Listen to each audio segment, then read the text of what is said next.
Well, you almost knocked all the doors, type the ICC, the it's UN, important. Every single door to achieve justice.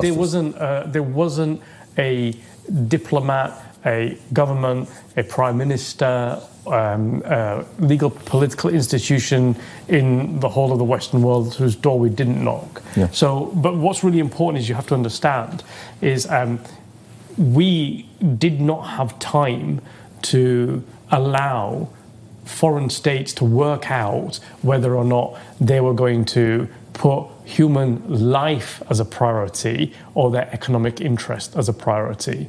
When we saw things like David Cameron travelling to meet the leader of a coup, General Sisi, in Egypt, rather than making public statements to him about the things that he was doing on the ground with his political cabinet at the time, that was really worrying because that's not what should be happening. You see now in a different situation in today's day. You've got the whole shift in geopolitics with Russia and the BRIC states. Yep. And you have Niger, for example, currently going through a coup, and all of a sudden there's outrage about this coup, and you've got the whole of the Western world saying, oh, hang on a minute, this is not right, we don't agree with coups. Well, where was that outrage 10 years ago? It wasn't in existence. And so what we were seeing happening back then was we were seeing that the British government, I mean, I'll talk about the British government, but it applies to other governments in the West as well, were putting economic interests first. I mean, this is a really important thing. They're putting economic interests before human life. Not even, I mean, there's one thing to say, look, don't have a coup and let's reverse it and put the democratic president back in place. That's one thing, right? And there's another thing, which is the very least they could do, which says if you use violence, we'll hold you accountable for it. If you use disproportionate violence, we'll hold you accountable for it. If you engage in crimes against humanity or war crimes, we'll hold you accountable for it. There wasn't even that. And so what we did was I put together a very significant and credible, high-profile legal team, which was led by Lord Ken MacDonald, who was the former Director of Public Prosecutions in the UK, who I work with quite a lot on human rights issues.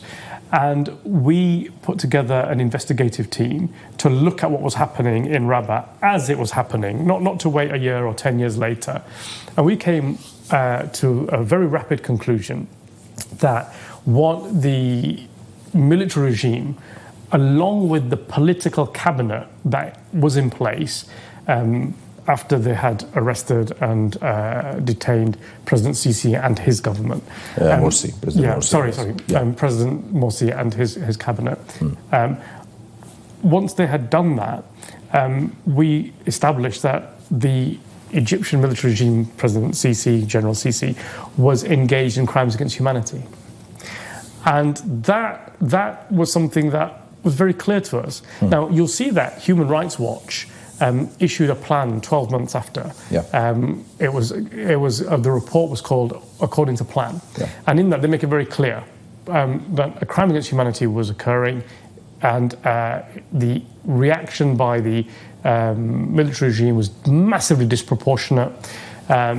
They took violent action against unarmed protesters. They even in their report recorded that the amount of violence from the protesters, which was very minimal. They recorded statements from the government saying that recording the amount of weapons, for example, that were found by the protesters, which was something like 7 or something like this, right? Compared to the reaction of the army. Now, even on the most basic level, if you give all benefit of doubt to the military action, that's just simply disproportionate, right? It's a failure in policing, if you like, right? So that's the best case scenario that you could give to them. But what we saw was much, much worse than that. It wasn't a failure in policing. It wasn't just disproportionate action. It was actually a criminal act, an international criminal act. It was a crime against humanity.